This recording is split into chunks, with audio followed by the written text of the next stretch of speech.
아이가 태어나고 가정이 생겼는데 웃음보다 한숨이 먼저 나왔다. 행복해야 할 순간인데 마음은 점점 무거워졌다. 나는 음악을 포기할 수 없었고 가족을 지켜야 했다. 하지만 두 가지 모두를 붙잡으려다 보니 어느 것도 제대로 지키지 못하고 있었다. 그리고 그 균열은 생각보다 훨씬 빠르게 번져갔다. 후배 지은이 나타난 순간부터 2007년 2월 경주 생활을 정리하고 부산으로 내려오던 날, 차 안은 발 디딜 틈조차 없었습니다. 캐리어, 박스, 이불 보따리, 아기를 위해 준비해둔 내복과 기저귀 상자까지 다 씌워야 했습니다. 숨이 막힐 정도로 좁았지만 그날따라 마음만은 넉넉했습니다. 새로운 도시, 새로운 시작이라는 기대감이 우리를 지탱해 주었습니다. 자기야, 힘들지? 은숙이 땀에 젖은 손바닥으로 내 팔을 붙잡으며 물었습니다. 임신 7개월이던 그녀의 몸은 이미 무거웠지만 새로운 시작에 대한 희망으로 눈이 반짝였습니다. 괜찮아. 이제부터 진짜 시작이잖아. 나는 애써 밝게 대답했습니다. 창밖으로 스치는 풍경은 아직었지만 예전과는 다른 의미였습니다. 이제 이곳은 단순한 고향이 아니라 생계를 책임져야 하는 전쟁터였습니다. 해운대의 작은 전셋집에 짐을 풀면서 은숙이 말했습니다. 여기서 우리 아기 낳고 행복하게 살자. 응, 꼭 그래야지. 바다가 보이지는 않았지만 깨끗하고 조용한 동네였습니다. 무엇보다 준혁이 있던 경주를 떠났다는 것만으로도 마음이 한결 가벼웠습니다. 하지만 전세금을 내고 나니 남은 돈도 얼마 없었습니다. 곧 태어날 아기를 생각하면 당장 수입원이 필요했습니다. 합의금으로 집은 구했지만 이제 정말 생활비를 벌어야 하는 상황이었습니다. 나는 부산의 여러 클럽과 라이브바에 연락을 돌렸습니다. 다행히 한 곳에서 정기 공연 제안이 들어왔습니다. 해운대 뮤지컬에서 주 3회 공연하면 월 120만 원 정도는 받을 수 있을 것 같아. 감사합니다. 열심히 하겠습니다. 하지만 현실은 생각보다 녹록지 않았습니다.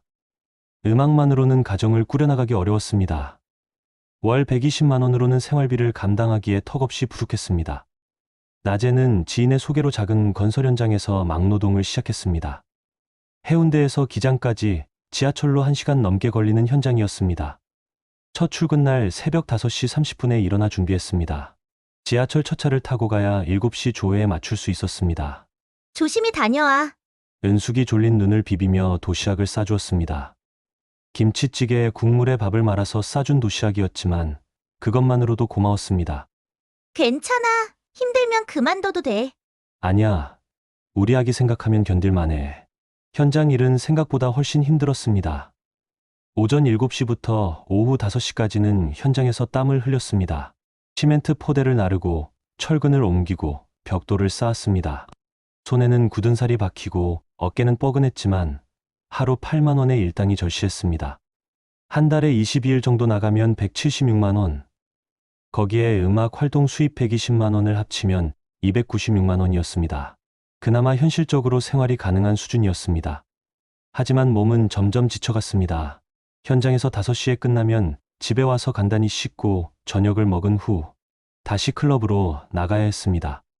공연은 보통 9시부터 12시까지였고 뒤풀이까지 하면 새벽 1~2시에나 집에 올 수 있었습니다. 오늘도 늦어? 저녁상을 차리던 은숙이 물었습니다. 그녀의 배는 점점 불러와서 걸음조차 불편해 보였습니다. 응, 공연 끝나면 자정은 넘을 것 같아. 고생 많아. 조심히 다녀와. 은숙은 웃었지만 그 웃음 속에 외로움이 담겨 있었습니다. 나는 알았습니다. 아내가 원하는 것은 돈이 아니라 내가 곁에 있어주는 것이라는 걸. 하지만 현실적으로는 어쩔 수 없었습니다. 밤늦게 집에 돌아와서 가계부를 정리하는 시간이 가장 우울했습니다. 식탁에 펼쳐놓고 계산기를 두드리며 이번 달 지출을 확인하는 시간. 전기료 52,000원, 수도료 31,000원, 휴대폰비 12만원, 산부인과비 15만원, 영양제 8만원, 쌀 3만원, 반찬 재료비 25만원. 한 달 고정지출이 200만원은 넘었습니다. 거기에 은숙의 출산비용까지 생각하면 머리가 아팠습니다. 자연분만이면 30만 원 정도. 제왕절개면 80만 원 정도 든다고 하던데. 은숙이 산부인과에서 받은 안내서를 보며 걱정스럽게 말했습니다. 걱정하지 마. 어떻게든 될 거야. 하지만 속으로는 불안했습니다. 통장 잔고는 점점 줄어들고 있었고 아직 출산까지 이달이 남아 있었습니다. 마트에서 물건을 살 때도 하나하나 계산하며 고민해야 했습니다. 우유 한 팩에 2,500원, 달걀 한 판에 3,000원. 예전 같으면 아무 생각 없이 카트에 담았을 물건들을 하나씩 가격을 비교하며 골라야 했습니다. 자기야, 미안해. 내가 임신해서 돈이 더 들어가네. 무슨 소리야? 당연한 거지. 하지만 현실적인 부담은 점점 커져갔습니다. 3월이 되자 은숙의 임신 8개월 배는 부쩍 무거워졌습니다. 밤마다 다리가 퉁퉁 붓고 손목이 저리다고 호소했습니다. 임신 중독증 증상이었습니다. 나 이렇게 망가져 가는 것 같아. 거울을 보던 은숙이 흐느끼듯 말했습니다. 얼굴은 부어 있었고 몸무게는 20kg나 늘어났습니다. 무슨 소리야? 여전히 예뻐. 나는 그녀의 어깨를 끌어안았습니다. 아냐. 이제 아무것도 아닌 사람 같아. 그런 말 하지 마. 우리 아기 엄마가 될 사람인데. 하지만 은숙의 자존감은 점점 무너져 갔습니다. 예쁘던 얼굴은 붓기로 달라졌고 몸은 무거워서 계단 오르기도 힘들어 했습니다. 그녀의 눈빛에는 두려움이 가득했습니다. 출산 예정일인 5월 7일이 다가오던 날, 나는 현장 일에 묶여 있었습니다. 오후 2시쯤 은숙에게서 급한 전화가 걸려왔습니다. 자기야, 양수가 터졌어. 뭐? 지금 어디야? 집에서 어머니가 택시 부르고 있어. 나는 황급히 현장을 뛰쳐나와 병원으로 달려갔습니다. 도착했을 때 은숙은 이미 진통을 시작하고 있었습니다. 어머니가 손을 꼭 잡아주고 계셨습니다. 괜찮아. 내 아내 잘 버티고 있어. 나는 안도의 한숨을 내쉬었습니다. 현장에서 뛰쳐나와 급히 달려온 보람이 있었습니다. 은숙의 진통은 이틀간 계속되었습니다. 자연분만을 시도했지만 아기가 나오지 않았습니다. 결국 제왕절개를 택해야 했습니다. 수술실 밖에서 기다리는 시간은 영원 같았습니다. 곧 아기의 울음소리가 들렸습니다. 건강한 여자 아기입니다. 간호사가 작은 생명을 내 품에 안겨주었습니다. 은숙은 수술로 지친 얼굴에도 환한 미소를 지었습니다. 나는 조심스럽게 아이를 안았습니다. 따뜻하고 가벼운 생명, 그 작고 여린 존재가 내 가슴을 울렸습니다. 이름 뭐라고 하지? 은숙이 작은 손가락을 어루만지며 물었습니다. 은숙이 은자 들어가는 걸로 어때? 좋아. 그럼 은비는 어떨까? 은처럼 빛나는 아이라는 뜻으로. 은비. 예쁘다. 은비야. 우리 딸아. 은숙이 처음으로 아이의 이름을 불러주었습니다.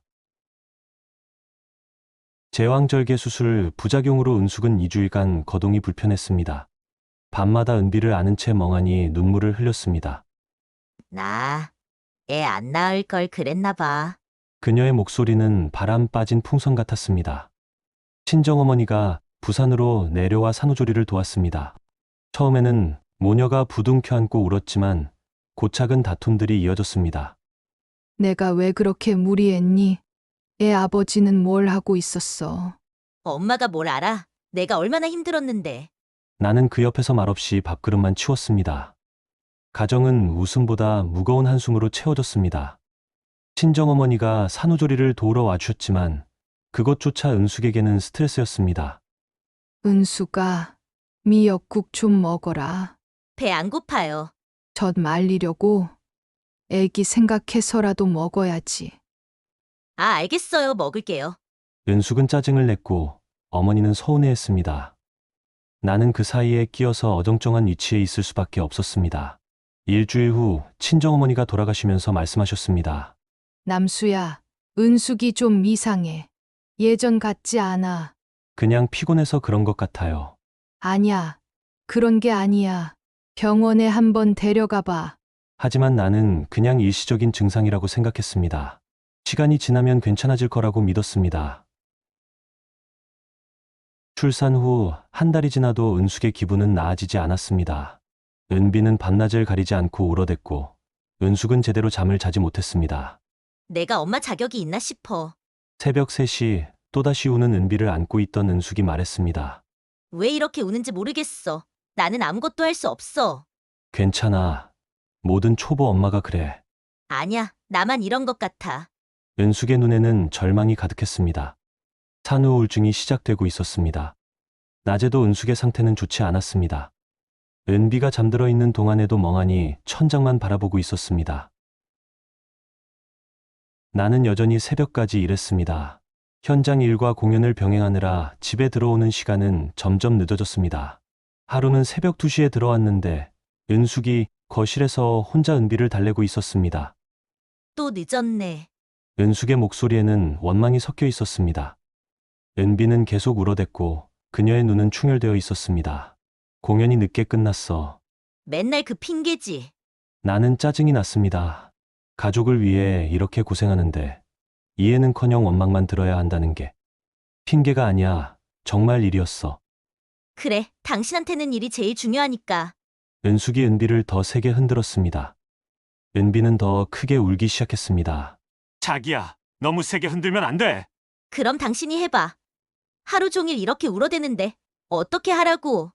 은숙이 소리를 질렀습니다. 그 순간 은비는 더욱 큰 소리로 울음을 터뜨렸습니다. 아, 진짜. 왜 이렇게 우는 거야? 은숙이 은비를 소파에 내려놓고 주저앉았습니다. 그리고는 손으로 얼굴을 가리고 울기 시작했습니다. 나는 어쩔 줄 몰라 서 있을 수밖에 없었습니다. 은비를 달래는 방법도 모르겠고 아내를 위로하는 말도 떠오르지 않았습니다. 당신은 늘 바빠. 임신 내내 일만 하고 집에는 관심도 없었잖아. 나도 어쩔 수 없었어. 일 안 하면 우린 어떻게 살아? 말싸움은 점점 거칠어졌습니다. 나는 음악과 생계 사이에서 흔들렸고 은숙은 외로움과 불안 속에서 나를 밀어냈습니다. 며칠 뒤에도 비슷한 상황이 반복되었습니다.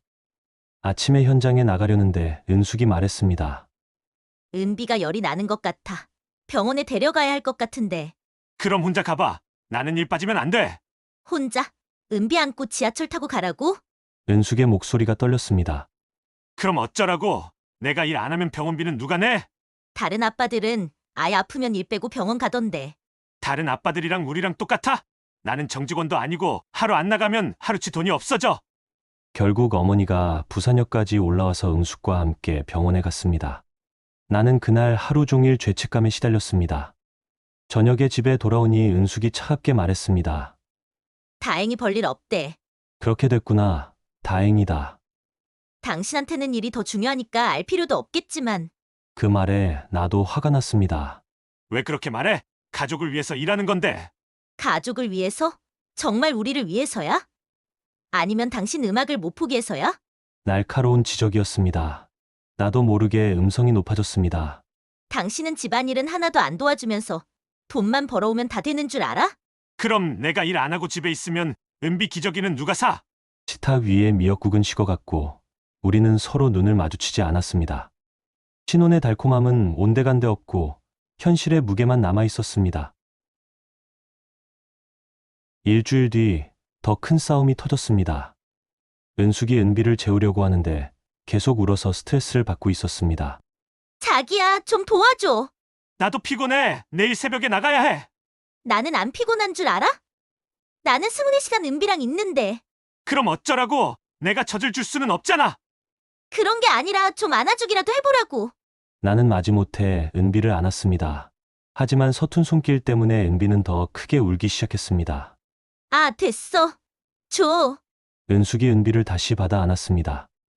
역시 당신은 아무것도 못해. 그럼 처음부터 시키지를 말든가. 그 말에 은숙의 얼굴이 차갑게 굳었습니다. 정말 후회돼. 당신하고 결혼한 거. 나도 마찬가지야. 우리는 서로에게 상처가 되는 말만 골라서 했습니다. 그 순간 우리 둘 다 한계에 다다라 있었습니다. 한 달이 지나자 가계부는 더욱 심각해졌습니다. 밤늦게 집에 돌아와서 가계부를 정리하는 시간이 가장 우울했습니다. 식탁에 펼쳐놓고 계산기를 두드리며 이번 달 지출을 확인하는 시간. 한 달 고정 지출이 250만 원을 넘었습니다. 거기에 예상치 못한 병원비까지 생각하면 머리가 아팠습니다. 모질게 말해서 미안해. 당신도 힘들 텐데. 계산기 두드리는 소리를 듣고 나온 은숙이 말했습니다. 그녀의 얼굴에도 걱정이 가득했습니다. 괜찮아. 어떻게든 될 거야. 하지만 속으로는 불안했습니다. 통장 잔고는 점점 줄어들고 있었고 현장 일도 비 오는 날에는 쉬어야 했습니다. 마트에서 장을 볼 때도 하나하나 계산하며 고민해야 했습니다. 분유 한 캔에 28,000원, 기저귀 한 팩에 15,000원. 예전 같으면 아무 생각 없이 카트에 담았을 물건들을 하나씩 가격을 비교하며 골라야 했습니다. 자기야, 미안해. 내가 일을 못해서 돈이 더 들어가네. 무슨 소리야. 은비 키우는 게 당연한 거지. 하지만 현실적인 부담은 점점 커져갔습니다. 특히 은비가 아플 때마다 병원비가 부담스러웠습니다. 감기 한 번 걸리면 5만 원, 예방접종 한 번에 8만 원. 매번 지갑을 열 때마다 한숨이 나왔습니다. 경제적 부담보다 더 힘든 것은 은숙과의 정서적 거리감이었습니다. 예전에는 퇴근하면 하루 있었던 일들을 서로 이야기했는데 이제는 필요한 말만 주고받았습니다. 은비 분유 떨어져 가. 내일 사올게. 병원 예약 금요일로 잡았어. 알았어. 사무적인 대화만 오가고 감정적인 교류는 점점 줄어들었습니다. 은숙은 산후우울증으로 의욕이 없었고 나는 피로에 지쳐 있었습니다. 밤에 침대에 나란히 누워도 각자 핸드폰만 보았습니다. 예전에는 서로 안고 잠들었는데 이제는 등을 돌리고 잠들었습니다. 자기야, 요즘 우리 사이가 이상하지 않아? 어느 날 밤 은숙이 조심스럽게 물었습니다. 그런가? 예전 같지 않은 것 같아. 나도 느끼고 있었지만 인정하기 싫었습니다. 피곤해서 그런 것 같아. 시간이 지나면 괜찮아질 거야. 하지만 시간이 지날수록 우리 사이의 벽은 더 높아져만 갔습니다. 나는 점점 집에 돌아오는 게 두려워졌습니다. 무대 위에서는 잠시 환호가 있었지만 집에서는 한숨과 눈물뿐이었습니다. 클럽의 조명이 비출 때만 살아있는 기분이 들었습니다. 남수 씨, 오늘 공연 정말 좋았어요. 공연을 마치고 나면 관객들의 박수가 있었습니다. 그 순간만큼은 내가 누군가에게 인정받는 기분이었습니다. 집에서는 우는 은비와 지친 아내, 그리고 쌓이는 가계부가 기다리고 있었습니다. 나도 모르게 발걸음이 무거워졌습니다. 공연이 끝나고도 집에 바로 들어가지 않고 클럽 옆 24시간 카페에서 시간을 보내기 시작했습니다. 혼자 앉아 커피를 마시며 집에 들어갈 용기를 모았습니다. 또 싸우게 될까? 은비가 또 울고 있을까? 은숙이 또 우울해할까? 이런 생각들이 머릿속을 맴돌았습니다. 가정을 지켜야 한다는 의무감은 있었지만 그 무게가 점점 버거워졌습니다. 카페에서 혼자 앉아있는 시간이 하루 중 가장 평온했습니다. 아무도 나에게 무언가를 요구하지 않았고 아무도 나를 원망하지 않았습니다. 그저 조용한 음악과 따뜻한 커피가 있을 뿐이었습니다. 때로는 새벽 3시까지 카페에 앉아 있기도 했습니다. 나는 서서히 현실로부터 도피하고 있었습니다. 그리고 그 도피의 끝에서 운명적인 만남이 기다리고 있었습니다. 그런 어느 날 밤, 공연을 마치고 무대 뒤로 나오던 순간이었습니다. 낯익은 얼굴이 보였습니다. 남수 선배, 맞죠? 홍대 시절 함께 연습실을 전전하던 후배, 지은이었습니다. 5년 만의 재회였습니다. 지은이? 와, 진짜 오랜만이에요. 여기서 뵐 줄은 몰랐어요. 그녀는 예전보다 성숙해져 있었습니다. 긴 생머리에 수수한 원피스 차림이었지만 여전히 맑은 눈빛을 하고 있었습니다. 순간 내 가슴이 뛰었습니다. 너도 부산에 있었구나. 네, 작년부터 여기서 일하고 있어요. 선배 목소리 듣고 혹시나 했는데 정말 맞네요. 신기하다. 세상 참 좁네. 뭐 하고 있어? 카페에서 아르바이트 하면서 가끔 이런 곳에서 반주 일도 하고 있어요. 그래? 힘들지 않아? 괜찮아요. 음악 관련 일이니까 좋아요. 지은은 예전처럼 수줍게 웃었습니다. 그 웃음이 오랜만에 보는 따뜻함이었습니다. 집에서는 한숨과 눈물만 있었는데 이렇게 밝게 웃어주는 사람이 있다니. 선배는 어떠세요? 결혼했다고 들었어요. 응, 작년에. 축하드려요. 부인분 어떠세요? 고마워. 좋은 사람이야. 얼마 전에 아기도 생겼고. 지은의 눈빛이 잠시 흔들렸지만 금세 미소를 지었습니다. 와, 정말 축하드려요. 그럼 정말 행복하시겠네요. 행복하다는 말에 나는 순간 말문이 막혔습니다. 정말 행복한가? 요즘 집에서는 싸움만 하는데. 그렇지 뭐. 애매하게 대답할 수밖에 없었습니다. 선배 표정이 좀 어두워 보여요. 그래? 네, 예전에는 항상 밝으셨는데. 지은의 관찰력에 놀랐습니다. 은숙도 요즘 내 표정에 대해서는 아무 말 안 하는데 지은이 알아보다니. 며칠 뒤 또 같은 무대에서 맞췄습니다. 지은은 피아노 반주를 담당하고 있었습니다. 리허설을 마친 후 우리는 클럽 옥상에서 시원한 바람을 쐬었습니다. 선배, 웃는 거 오랜만에 봐요. 지은이 조용히 말했습니다. 나는 대답 대신 담배를 꺼냈습니다. 요즘 힘들어 보여요. 그래? 네, 예전에는 무대에서 정말 행복해 보였는데 지금은 뭔가 무거운 것 같아요. 나는 담배 연기를 길게 내뱉었습니다. 집에서는 늘 싸우고 솔직히 지쳐. 처음으로 누군가에게 속내를 털어놓았습니다. 지은은 말없이 내 어깨에 손을 얹었습니다. 그 작은 손길이 이상하게 따뜻했습니다. 힘내세요. 제가 응원할게요. 고맙다 지은아. 산후 우울증은 아빠도 온다고 하던데요. 지은의 말에 나는 고개를 들었습니다. 그런 게 있다는 걸 처음 알았습니다. 정말? 네, 인터넷에서 봤는데 아빠들도 아기 태어난 후에 우울증 같은 걸 겪는다고 하더라고요. 그런가. 갑자기 내가 겪고 있는 감정들이 이해되는 것 같았습니다. 무력감, 피로감, 그리고 모든 것에서 도망치고 싶은 마음. 선배, 너무 혼자서 끙끙 앓지 마세요. 고마워. 지은아. 그 한마디에 눈물이 날 뻔했습니다. 오랜만에 누군가 나를 걱정해주는 목소리를 듣는 것 같았습니다. 그날 이후 우리는 가끔 메시지를 주고받기 시작했습니다. 처음에는 공연 일정에 대한 간단한 연락이었습니다. 내일 리허설 몇 시예요? 7시부터야. 알겠습니다. 감사해요. 하지만 점차 대화는 길어졌습니다. 선배, 오늘 공연 정말 좋았어요. 고마워. 너도 반주 잘했어. 선배 목소리 들으면 마음이 편해져요. 그 한 줄의 메시지가 이상하게 가슴을 뛰게 했습니다. 집에서는 한숨뿐인데 누군가 내 음악을 알아준다는 것. 누군가 내게 따뜻한 말을 건넨다는 것. 지은아, 고마워. 무엇이요? 그냥 이렇게 이야기할 수 있어서 나도 모르게 보낸 메시지였습니다. 그리고 그 순간 알았습니다. 내가 위험한 길로 접어들고 있다는 것을. 선배도 힘든 일 있으면 언제든 연락하세요.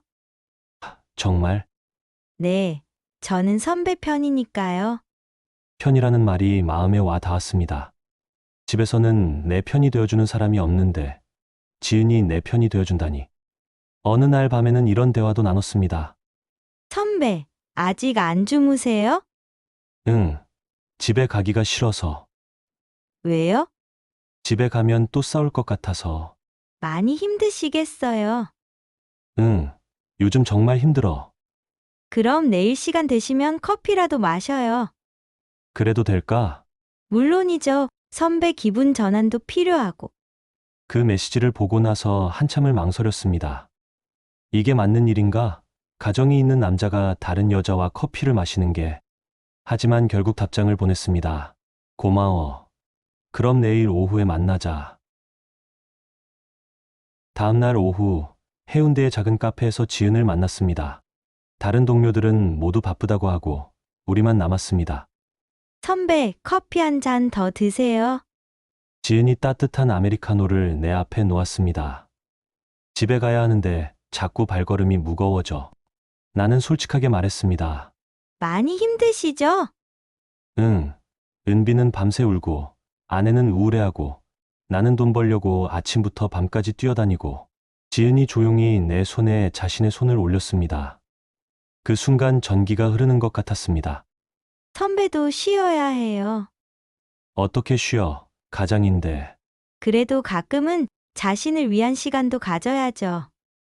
지은의 눈빛이 따뜻했습니다. 오랜만에 누군가 나를 걱정해주는 목소리를 듣는 것 같았습니다. 지은아, 너는 왜 이렇게 착하니? 선배가 좋은 사람이시니까요. 그 말에 가슴이 뜨거워졌습니다. 집에서는 당신은 이기적이야. 가족보다 일이 더 중요하냐는 말만 들었는데 지은은 나를 좋은 사람이라고 말해주었습니다. 선배, 혹시 시간 되시면 가끔 이렇게 만나서 이야기해요? 그래도 될까? 물론이죠. 친구 사이잖아요.